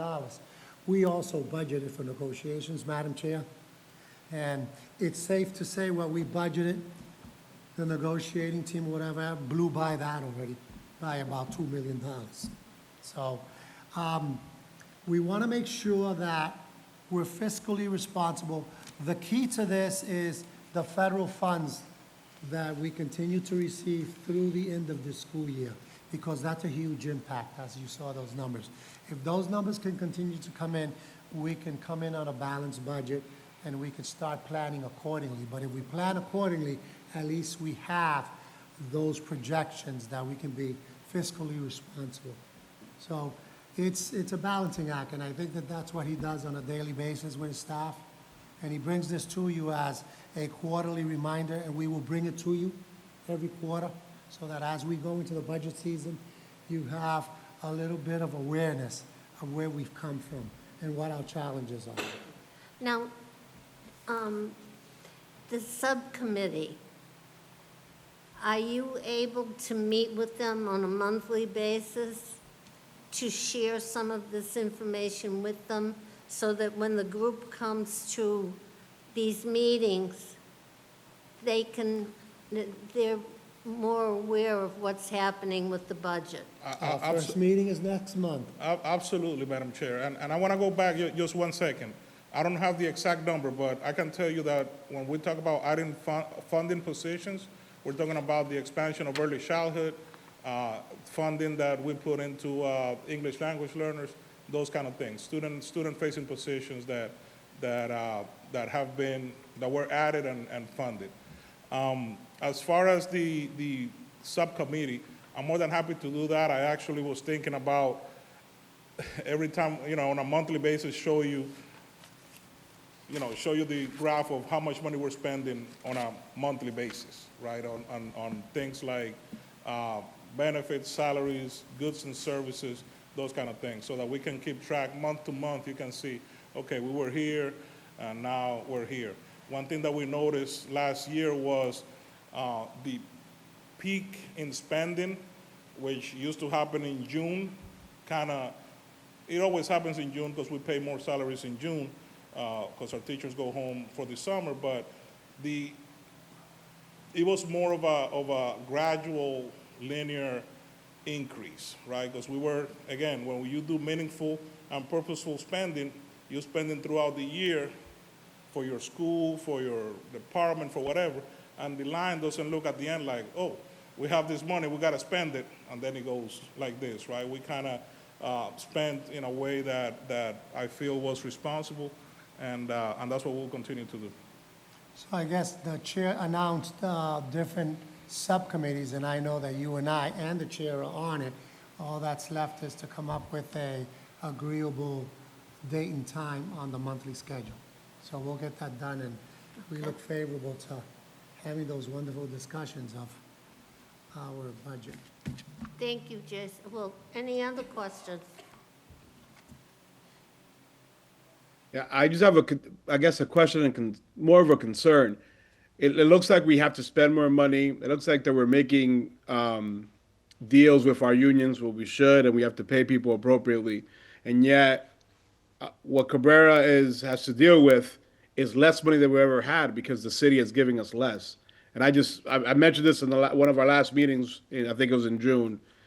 To me, the math is not mathing. I guess my question is, at a certain point, do we have to make cuts to some of the programming that we're doing? We don't have COVID money anymore. We agreed, for some reason, a budget that means that the city's giving us less money. Eventually, the rubber meets the road. Are we going to have to eventually hire less, cut programming, et cetera, et cetera, et cetera? Well, that's what we're hoping that we don't have to do, Mr. De Leon. And as I mentioned earlier, so long as the level of funding that we are getting from the federal government, it provides a little bit of cushion. Let's be honest. And if we have that, I think we could still provide the level of services to our students, but still be a little bit meaner. Means we gotta, do a little more exercise to trim down. There is some cushion there, approximately maybe 10%, but in a year where you have all of the unions up to negotiation, obviously you'll see a peak there, right? So when we finish with all of these negotiations, we know what our commitment is for each of the unions in terms of salaries for the next 3 years. We could forecast and try to make those adjustments within the budget. Yeah, what I want to voice is, and it really doesn't matter at this point, is my disappointment that Cabrera and you don't have actually the funds that we need, because we're in a state where the federal government is funding is unstable as best as what I'll say, and we have to meet all those demands, and then the city comes back with a reduction of contributions. To me, I don't know. To me, I'm a little disappointed, I guess. Mr. De Leon, if I may say, and you're saying exactly, you're saying it how it is, right? And those are the things that Superintendent talked about, the things that sometimes keep us up at night, right? With me, it's about I gotta watch every dollar every day. Absolutely. I gotta put up on a screen, and that's what I see every day. Yeah. I have to keep track. I think it is common for 78% of any given budget to go towards salaries, right? And if you go across the Commonwealth and look at other districts, that's where they're at, right? And we're close to that. I don't know that we are outside of the realm of where it should be. But, you know, it's a matter of, again, we, as a community in need, right, we got an extra influx of dollars that are not there now. So That's right. So the thing is, you know, the thinking needs to be, you know, how do we adjust from that influx of dollars that are not there anymore? So I don't know that we're talking about cutting as much as we are talking about reassessing, again, our goals and priorities and putting the dollars where it's most meaningful. Right, and to be clear, what I'm saying is, I feel like, I wish we gave you guys more of a budget to make these decisions, and I wish the city was a little more supportive in that, and understanding that we have all these needs and a growing population of kids that we have to serve, and that's my disappointment, I guess, is the I word personally that I wanna just appreciate that, sir. voice. As you do your work and you stare in that screen, like you said, I wish we would have made a different decision, but it is what it is, though. Thank you, Mr. De Leon. Yeah. Anybody else, Madam Chair? Anything else? No. We're good? Good, go ahead. Thank you, sir. Thank you very much. Have a good evening. Appreciate it. Thank you, man. Thank you, sir. All right, our much anticipated enrollment / attendance presentation. Miss Maria Ortiz, one of our family, losing myself, no, one of our directors from our FCR department who handles enrollment. This is always a moving target, but it's almost slowing down for a little bit. Good Till evening, after everyone. till after the New Year's break. Welcome. Thank you. Thank you for having me here.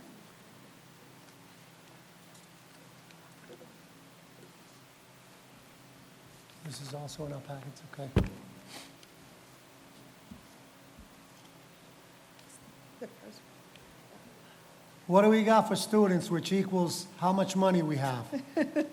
So right now, we stand the total enrollment on 165 students across the district-wide. And you can see here, I divided everything for elementary, middle, and high school student. Pre-K right now, we have 499 students enrolled. Kindergarten, we had 846. First grade, 1,028. Second grade, 1,044. Third grade, 1,004 students, and fourth grade, 982. A total of elementary school student, 5,403. Then we had the middle school, 5th, 6th, and 7th, 8th grade. As you can see, 5th grade, it is 988. 6th grade, it is 969. 7th grade, 1,035, and 8th grade, 1,070. A total middle student, 4,062. High school student, we have 9th grade, 809, 10th grade, 935, 11th grade, 871, and 12th grade, 998. And the 13, that's more for a student, in a special classroom for IB, 65 students. Those are turning 21 students that they stay at the high school. We provide additional services. Correct. So the total is 3,678, so we had the total amount of 143. It is the total. Maria, how many students, if you recall, how many students at this time last year did we have? I'm sorry, I couldn't hear How you. many students last year at this time did we have? You can see the table there. It was last up? year 13,222. So are we down or up? We're down. We're down right now? Mm-hmm. Okay.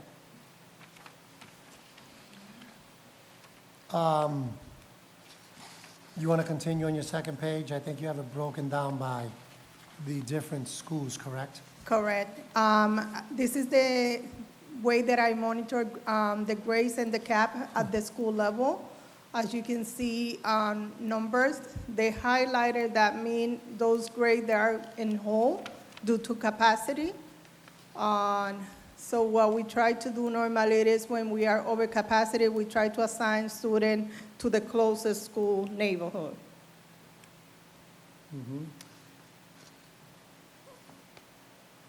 And then the rest of the slideshow, it's individual school.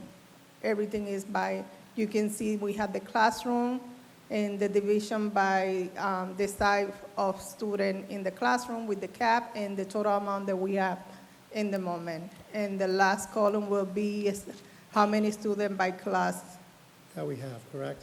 At the Oliver Middle, you have a student-teacher ratio of 29 and 30 to 1, correct? Correct. Mhm. And then Yeah, remember elementary, the cap is completely different from middle school. Yep. So that is the difference between elementary and middle school. So at the Olive, we have 4 grades already closed Correct. because they're at capacity, correct? Yes? And where is the Leahy? The next one, I believe, Above? before. Yeah, that Before? one, Leahy in the bottom. The Leahy. So Leahy is the one that I have kindergarten from. through 3rd grade, Correct, the Leahy is the one that I have from first grade to third, already Closed. closed. and 6th grade. Correct. So when we have grades that are closed like this, and new families come in and they go to register, if they live in those neighborhoods for those particular grades, and there's not opening there, where do they get moved? So basically, we try to allocate based on the distance. So at this moment, it could be the Arlington School for middle school, or it can be the Tarbox. If I had the family for the other side of Jackson Street, it could be the Parton School.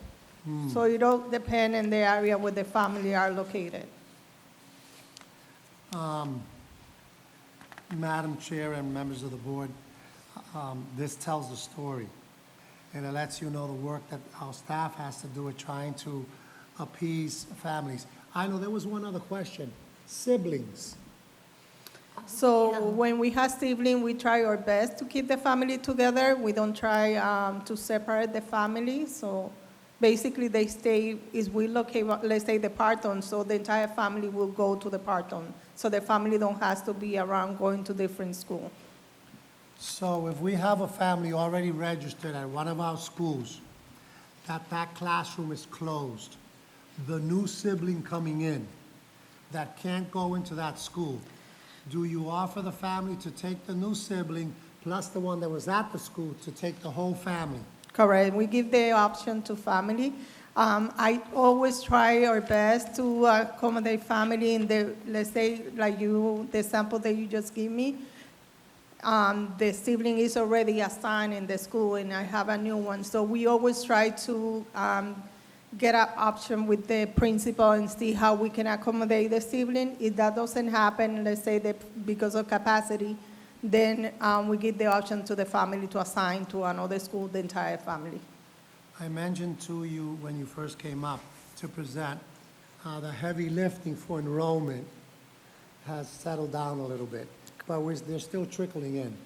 So usually the cycle is around now, it settles down. Correct. Lets you folks catch up, and right after the holidays, Madam Chair, you're a veteran at this, right?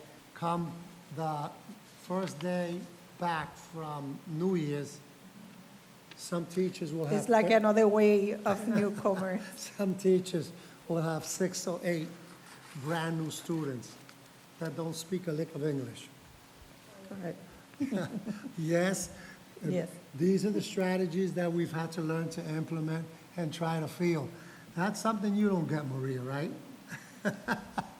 So we do expect, and what do we normally average coming in after the holiday break, in your experience?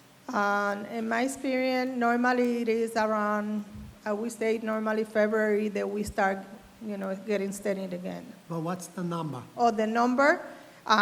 Normally it is almost 500 students more from the beginning. Between 300 to 500 After the holiday? after the holiday, correct. Oh, boy. Yeah, it's a big waiver during January. We don't got nowhere to put them. Wow. Hopefully, we still have space. So if members of the board, you do receive concerns, complaints, because they don't send you thank yous about families trying to register in schools, it's not that we don't want them there, we're trying to make it feasible so that our teachers can teach, right? Yes. With the blockage that we have, because you know what 2 schools they're trying to get into, Madam Chair, right? I certainly do. All right. Any Now, questions for board members?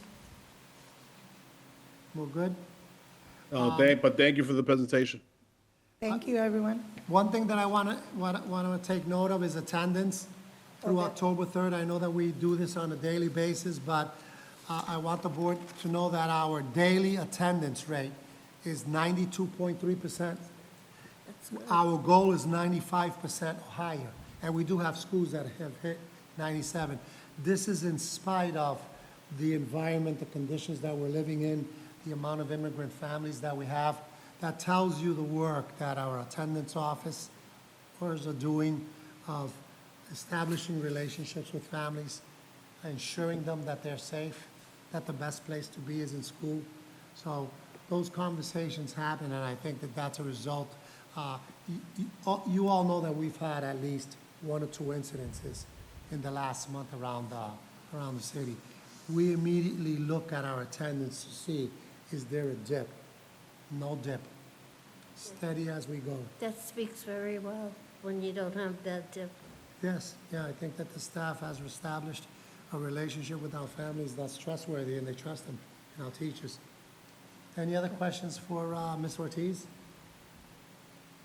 Madam Chair? Thank you. Have a good evening. Thank you. Thank you so much. Last but not least, the warrior, the one that builds schools, that maintains schools, and makes sure and cracks the whip that it gets done on time, our Chief Operating Officer. MSBA construction update. Soon we will be done. Hello again. Do we have a presentation, Susan? Huh? Doesn't matter.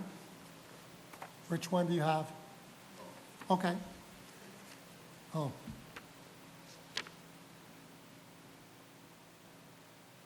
So this is the Leahy School. So we, as we all know, we celebrated the grand opening in August 12th and August 18th for the Leahy.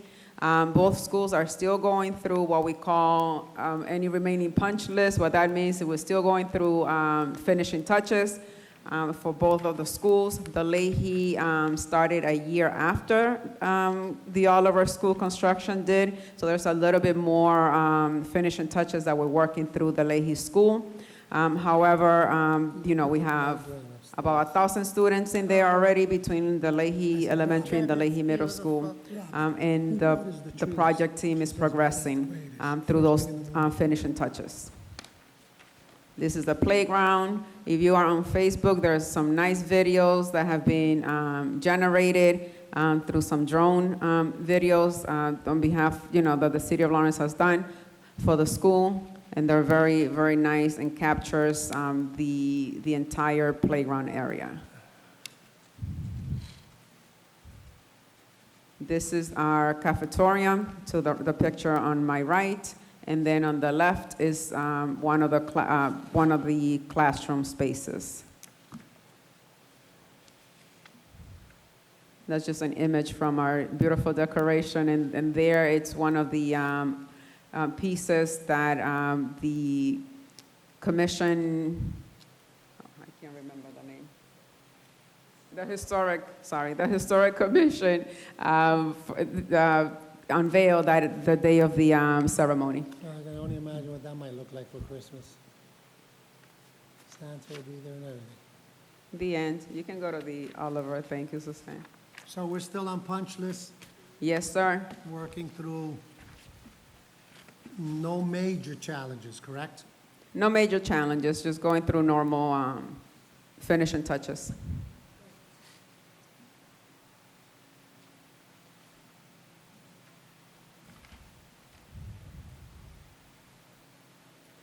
Same thing for the Oliver School. The project team is still around our schools, just doing the punch list or some of the finishing touches that they review. As we know, the construction phase is one thing, and then the team stays, the construction, the OPM, they work really close with the school and the city to do the closeout. So we anticipate the closeout to be, it's a year from when we open the school. So they're still with us, they continue to work with us. We continue to have weekly and monthly meetings to just go through all the budgetary and the reimbursements through the MSBA that then the city of Lawrence will receive through this construction. Just some artwork from the interior of the building, and then the cafeteria at the bottom, the picture on the left. It looks like a school now. It does.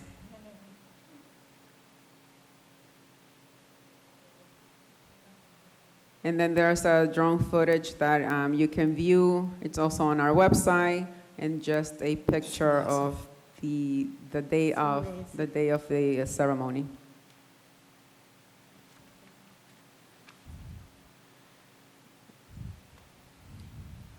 All in all, are we pleased with the work, punch list? Kids are adjusting, teachers are chasing them, and everybody is adjusting, right? Yeah, yes, everyone is adjusting. Students are really happy. I mean, it's a very different school, at least for the Oliver, a very different school when the staff and the students left to what they came in and are experiencing. Brand new schools, 4 or 5 floors, so they're adjusting to the up and down of the stairs. Good exercise, I guess. 5 floors? Yeah. 3 or 4 times a day? We got the best shaped teachers in another 2 more months. They are divided by pods, and the floors are divided by grades. So usually you have your elementary, the 1st, 2nd floors, and then you have your middle schools on the 3rd and 4th. The teachers going up 5 flights of stairs 3 times a day. Wow. Okay.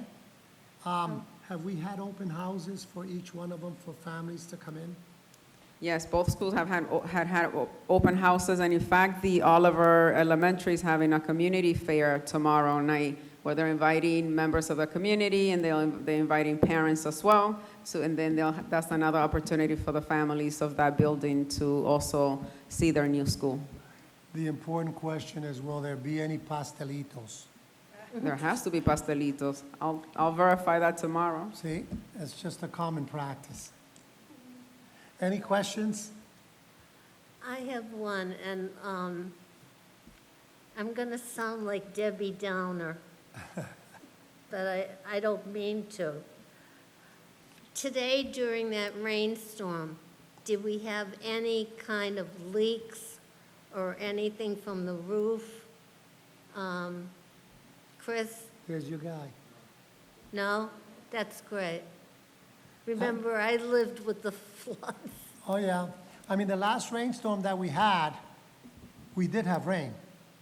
And it was, I guess, inside of the ceiling, one of the catch basins. They took care of it right away. Condensation. However, this is the time for those things to happen, right? Because Yes. we're still in the finishing touches. They're still with us for another year for closeout. So if anything is to happen, this is a time for those kind of little minor issues to appear, so that we have the construction team there with us, we have our OPM, and this will be the time for us to be able to work alongside them to resolve those issues. So our facilities director is on top of that, right? Yes, Chris? That's why I asked the question where they're there now. And Mr. Merlino has moved his office part-time to the Leahy School, also to continue to monitor. I'm serious. Hey, it's 140. His assistant director has an it's a office 40 space at the million- Oliver. It's a $40 million baby. That's right. We need to protect it, right? He's doing a great job at protecting it. Any other questions, Madam Chair? No, I've asked all mine. Okay. Someone told me that they heard the mayor saying that he wants to build 2 more new schools. I said, good luck. Huh. Now while we're here, I don't know, he must have been happy or something, you know? but onward. Last but not least, Madam Chair, is my district update. What I tried to do is, because we didn't get a chance to do September, I've combined both of them. Can we get it up in the screen? That's not my district update. It's backwards. Right? It should say LPS September. There you go. So we start with the Breen opening. If you can see our parents, how happy they are to drop their children off. On the other side is the Oliver Elementary, but that's during Hispanic Heritage Month. The other one was our pre-K program and students coming back to the district, Madam Chair and members of the board. Our next slide, summary. LPS High School class of 2025 welcomed 84 new members in the annual August graduation. That's bringing our total to 873 when we report in October, because we are allowed to bring them in. So those 84 students graduated. I believe that we're still checking the record, but I think we shattered it. Someone said that it was about 809, our largest class. But if you look also, Madam Chair, at the numbers that Maria presented, if you looked at the 8th grade class, it's almost hitting 1,000 coming in. Our numbers are growing because we're keeping our students. LPS Nutritional Service served over 74,000 meals to school-age kids at the 32 schools and city sites as part of the 6-week summer programs. More than 2,200 students participated in the summer across 4 programs that we restructured and we reestablished. That included newcomers, and we expanded our performing arts, that all of you had an opportunity, if you made it to opening day, you saw our kids there. On our next page, obviously, August was a time to celebrate the accomplishments of a lot of years of work, Madam Chair. Thank you for participating. The Oliver ribbon cutting, the Leahy ribbon cutting, the dedication to you and your family for all of your work, Madam Chair. And as you heard, Odonis, the schools are running well. Unfortunately, we've had to close 50% of the classrooms because of the demand that we have in that area. Opening day, we were blessed to have our performers. There is no shortage of talent in our students. I can tell you that. In the middle page, you have the commissioner there that was wowed and said, how do you train them? I said, we invest in them. We need more money. Any chance. And obviously, you could see the Madam Chair reminding me of if pigs could fly. That's on my windowsill. I want you to know that. Successful school opening. You can see the kids excited back at the main campus, looking at their schedules. And obviously, our young ones coming back to school, how much they love being in school and coming back to their teachers. Around LPS, we're grateful for always for the partnership that we have with the Pedro Martinez Foundation. They also have a partnership with Tufts Health Dental. So whenever the Pedro Martinez Foundation comes to Lawrence Public Schools, they bring Tufts Dental and Health Clinic, their mobile carts, and we place them around the district. That's really flourishing. I think our families especially love that opportunity. Thanks to the WNB Connecticut Sun Academy, everyone's a player, and all is sponsored for holding a free LHS clinic for our Women's Equity Day, August 26th, if you can see them there. Our nutritional service, if you remember last year, we said that we were going to be bringing on a nutritionist. She has done a phenomenal job. She takes her staff and she announces and she goes around to different schools every Friday and she puts on different foods that kids can taste to see if they score it up or score it down and if they want it on their menu. So she's interacting more. That's why we're hopefully, lunch we know that we're seeing more participation. Breakfast we'll talk. Continued around the district, the National Hispanic Heritage Month, October is now through September. And you can see all the activities that they have bringing families in, and obviously it allows our families to bring in their different culture with the food that they have. As I mentioned before, is there's one thing good that we do in Lawrence Public Schools, is we eat well.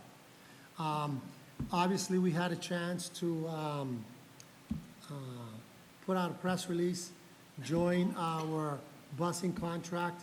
We have 10 minibuses, which is our special ed buses, and 25 of the big buses. All of these are electrical buses.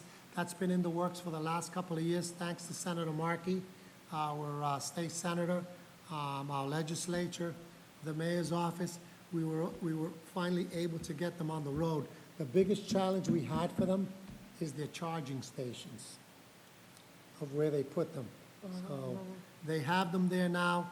It saves, everyone thinks that the electric buses are about saving money. It's about the environment. It's about the diesel. And if you've ever been next to a regular bus, when they turn it on, it don't matter how good your air conditioning is or your filter. You know that they turned it on. So they're quiet when they go to our neighborhoods in the wee hours of the morning. You don't hear them. They're like on stealth mode.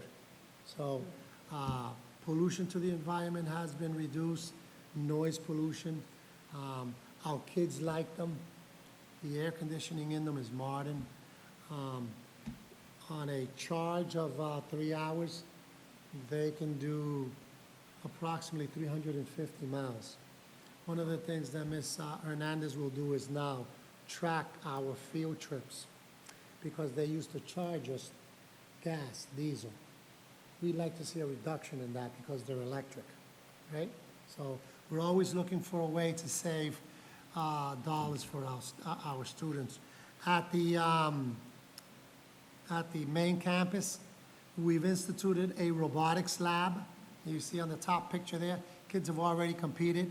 Our aviation program, our pathways, that's not one of our students on the plane, but they will be on the plane. We just purchased simulators for the lab that the kids are all excited about. Our partnership with Harvard on our health program with our kids, that they go and participate in the Harvard nursing program. Our pathways programs at high school are really, really taking off. Not to be confused with early college, which has flown. It is really exciting for our kids at the main campus of all the opportunities that they have. It's a matter of getting them orientated. These labs are one period at a time, so they can get an orientation of what those CTE fields are about. And then by the time they move on to sophomore and second year, they move into those pathways. Department updates, you know that we have up to 4,500 students that we're transporting from school each and every day. The transportation budget that the city's supposed to be responsible for is hovering around $13 million, so we're trying to hold it. But we find that our biggest cost is our homeless students, because many of our homeless students that are in the custody of the Department of Education, DCF, Department of Children and Families, if they're in their custody and they don't have placements here, they place them out of district. We're required through the McKinney-Vento law to bus them. And then there's the homeless ones. We have kids that travel as far as where, Ms. O'Donis? We have kids in foster home and in a homeless situation that we go and pick up that travel as far as how many miles? To what communities? Oh, we have kids that we transport from Framingham, Worcester, Dorchester. This is them having to get up extra early. I'm sorry? This is them having to get up extra early. For sure, To yes. then get on our small buses, private transportation, and hit the road in the traffic that they have. I think it's a sore topic that we're trying to work with our legislature to try to come up with means that if they're going to be placed there for the year, please allow them to be in those school districts. What is our current approximate cost of that budget of us transporting students that are under the custody of DCF or homeless? Our budget, it's about $2.5 million For the 3 years, so it's about the 3-year contract, about 2.5. each year. Mhm. Okay, so it lets you know it is a cost that we're working with, and we have no control of that. When we have a family that comes to us, if they're a homeless family, we've got to work with the social agencies and get them placed. If we can't get them placed in the city, they place them out of the city, they automatically qualify for public transportation, for school transportation, correct? Correct. Okay, thank you. You're welcome. Yes, So if they don't live in the city, McKinney-Vento. No, they live in the city, but they're placed out of the city. They're residents of the city of Lawrence, but because they're homeless and the shelters might not be able to keep them up there, and the shelters work with the network, they can place them in Lowell, oh, I see. Lynn, Okay. but they're residents of the city, and because of the McKinney-Vento law, we have to provide transportation. One of the things that I mentioned, Madam Chair, that we started to do in-house, and this is the talent of your favorite director of facilities. You only have one, so he has to be a favorite. One of our schools, and we're looking at our oldest schools, the bottom picture is the new cafeteria at the Tarbach School. Doesn't even look like it belongs there, right? So modern.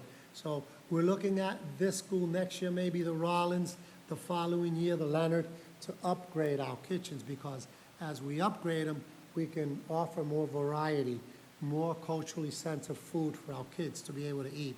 And they love going to the cafeteria. That's their place that they go, right? So we were able to wrap that up this summer. Mr. Merlino's team did a phenomenal job. I like to say we pulled that off for a little bit under $175,000. Versus if we went out to bid, they would have tagged us for $4 million. So that's why I say his crew and the talent of the maintenance department, they really enjoy these types of things because they know where it's going to, and they enjoy receiving all the accolades when all the teachers and staff come back to school. Department update, I believe LPS school, so nutritional services. I'm sorry, the picture on the left is our new staff coming in.